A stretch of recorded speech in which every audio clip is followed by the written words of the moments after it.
on va commencer par une question toute simple, mais quand même assez compliquée. Qui êtes-vous, Patrick Baudard? Ben voilà, un Agenais de 45 ans, donc voilà, fier d'appartenir dans cette campagne. Dernier enfant de 6 enfants, originaire du milieu agricole, milieu qui est important parce que voilà, on en tire des racines, d'une famille chrétienne qui a, si on remonte un peu de généalogie, j'adore beaucoup la généalogie, que pas mal de la famille a donné beaucoup à l'église, un grand-oncle prêtre, une grande-tante religieuse, un membre éloigné de la famille, frère à l'abbaye de Maredsous. Donc voilà, la foi a toujours fait partie de la famille. Et voilà, ici, comme quelqu'un me disait, la chance d'être né dans une famille chrétienne. Et vous avez ressenti le besoin, à un moment ou à un autre, de faire le pas, d'entrer dans la prêtrise. La question s'est souvent posée, mais voilà, j'ai eu la chance de travailler 15 ans en messagerie de la presse.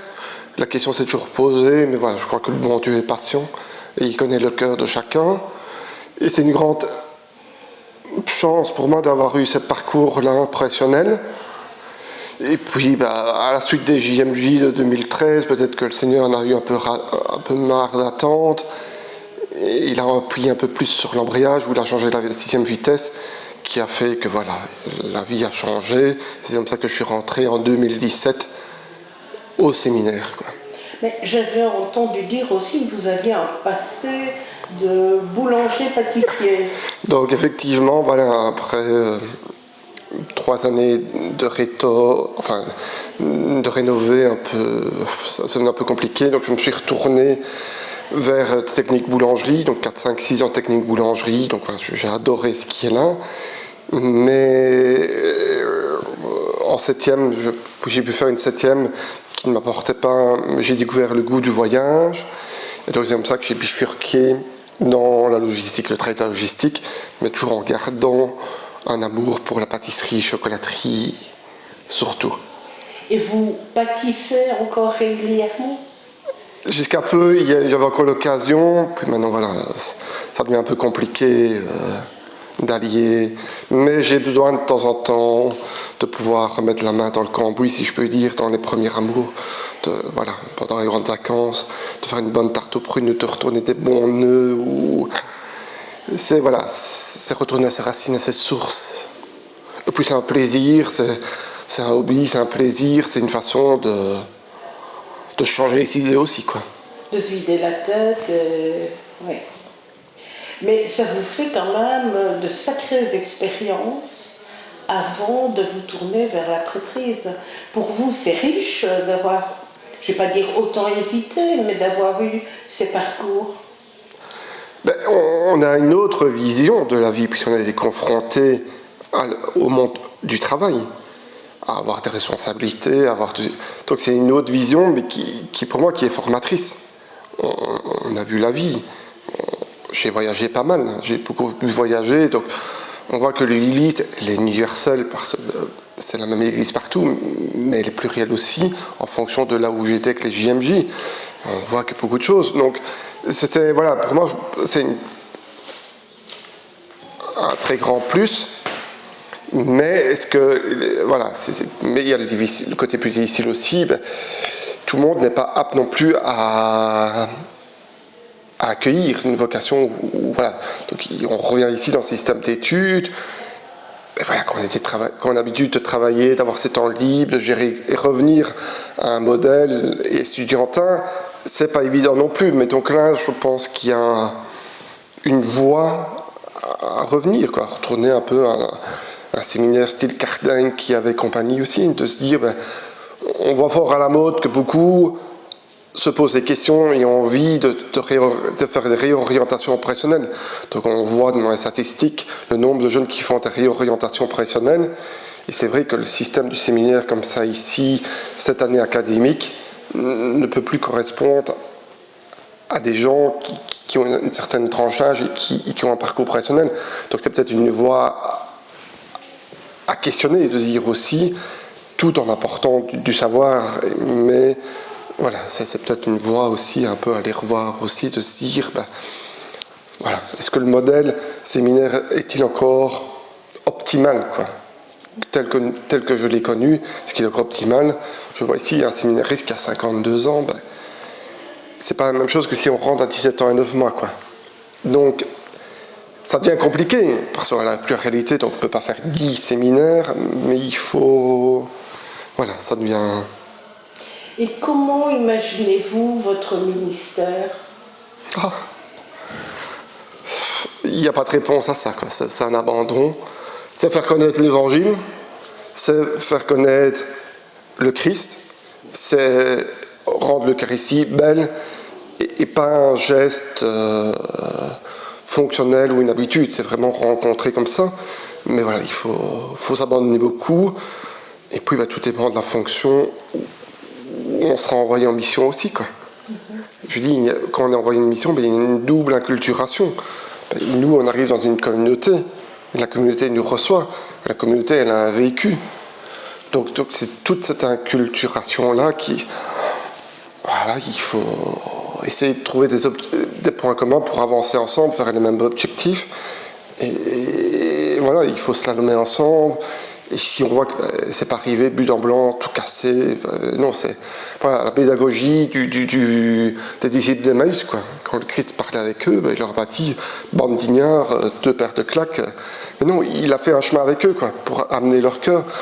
Et je crois que tout pasteur qui arrive dans une paroisse, on doit en prendre compte de l'historicité de la paroisse. Des belles choses, des choses plus pénibles que la paroisse a vécues. Et avancer ensemble, quoi. Et essayer, l'objectif commun, c'est quoi? C'est rendre le Christ présent, c'est devenir saint, quoi. Moi, devenir saint, mais la communauté ensemble, devenir saint, quoi. Et ça, c'est un travail de tous ensemble, quoi. C'est pas uniquement le travail simplement du prêtre. Si oui, je serai l'acteur principal, mais s'il n'y a pas un orianiste, s'il n'y a pas un sacristain, s'il n'y a pas une fabrique d'église, s'il n'y a rien de tout ça, voilà, moi j'aime beaucoup aller dans les concerts, dans les festivals, mais s'il n'y a pas toutes les petites mains à côté, s'il n'y a pas tous les gens de l'ombre qui sont là, on peut s'appeler Johnny Hallyday, Elton John et compagnie, notre concert il est vide. Le concert est bien parce qu'il y a les fans, il y a le chanteur qui est là, et il y a tous les gens de l'ombre qui sont là et qui ont leur place toute importante, quoi. Nous ne pourrons pas arriver en grand sabot et dénigrer ces gens-là. C'est l'affaire de tout le monde, quoi. Et vous verriez mieux dans une paroisse dans le centre-ville ou plus à la campagne C'est des pastorales qui sont tout à fait différentes, quoi. Le centre-ville est beaucoup plus impersonnel, la campagne est beaucoup plus personnelle, quoique les campagnes deviennent fort des villages dortoirs. Quand on voit le boom immobilier, comment est-ce qu'on peut toucher tout le monde? Avant, les villages, c'était quelques maisons, quoi, qui étaient... On est dans un système qui est différent. Avant, c'était des villages, c'était peu d'unités, mais qui avaient beaucoup de nombre. Et maintenant, on a beaucoup de nombre, mais avec peu d'unités, quoi. Et donc, c'est vrai qu'on est dans un stage, quand je vois l'étendue de Profondeville, du grand Profondeville, et toucher tout le monde, c'est... quand je vais sur Bois de Villers, le nombre de maisons qu'ils construisent, ça devient difficile, quoi. Donc là, il faut vraiment s'appuyer sur l'affaire de tout le monde. Maintenant, voilà, je connais mieux la pastorale type villageoise ou qu'urbaine, parce que voilà, je n'ai jamais habitué dans la ville, quoi. Mais voilà, tout dépendra de la mission et qui sera confiée. Et on parle régulièrement de la solitude du prêtre. On dit que c'est pas toujours évident quand on rentre après une journée compliquée, où on a entendu des histoires difficiles, où on a été confronté à des problèmes, on ferme la porte de son presbytère et on est seul. Est-ce que cette solitude, vous la craignez ou vous avez déjà pensé comment y échapper? Il faut être bien dans ses baskets et Et je dirais, un professeur a toujours dit, un prêtre a deux vocations à discerner. Bien sûr, la vocation de la foi et la vocation au célibat. Si on n'est pas clean avec la vocation au célibat, il faut régler cette question-là. Parce que tôt ou tard, alors, on va tomber dans des travers, c'est l'alcoolisme, mener double vie, ou etc., etc. Mais même en étant au clair, moi qui ai un parcours avant, le prêtre n'est pas quelqu'un qui est hors sol. C'est pas quelqu'un qui vit dans ce monde. Donc c'est pas plus facile pour nous que dans les familles. Donc le célibat est une vocation. Venir dire que ça serait mieux d'avoir des hommes, des prêtres mariés, on le voit bien, hein, c'est pas plus simple d'être en couple. Le plus important, c'est de rester soi-même. Le plus important, c'est de rester soi-même et d'être ce qu'on est, et d'assumer ce qu'on est, quoi. Et de pouvoir, en tant que prêtre aussi, dire, voilà, j'aime aller dans un festival, au Werchter, au Francophonie, mais assumer ça aussi. Et évidemment, les gens attendent beaucoup de nous, mais il faut que les gens admettent aussi qu'on est des gens comme eux, quoi. On n'est pas hors sol, quoi. On a une grande mission. Oui, ça veut dire que vous êtes un homme qui avait envie d'aller à ce concert, de sortir avec des amis au cinéma. Et voilà, donc on a une vie privée, une vie publique. Le Christ aussi a une vie privée, une vie publique. Dans les évangiles, de temps en temps, il dit, on va dans l'évangile d'aujourd'hui, il dit, voilà, je veux pas être connu, quoi. Donc il faut respecter cette vie-là aussi, quoi. Et de se dire, et c'est bon aussi de se ressourcer, quoi. Maintenant, la solitude, il faut y être habitué aussi, quoi. Et puis, être bien entouré, quoi. Être bien entouré, être paroissien, de la famille. Ouais. Le 30 juin, c'est une date qui approche quand même maintenant un grand pas. Vous avez quel sentiment face à votre ordination ? Pensez-vous que vous serez quelqu'un de très calme ou pas du tout ? Je suis voilà. D'habitude, je suis très calme, mais parfois les émotions sont là, ou voilà, donc on verra, quoi. On vivra le jour le moment le plus serein possible.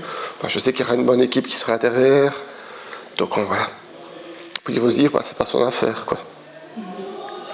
Et il y a des paroissiens de votre paroisse d'insertion pastorale qui seront présents.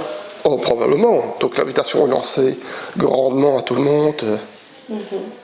Tiens, et si je vous demandais un très bon souvenir de votre vie de séminariste ? Je dirais les fêtes de Noël et les fêtes de fin d'année et les rencontres qui s'y sont faites, quoi. C'est ça. Et quelles rencontres, par exemple ?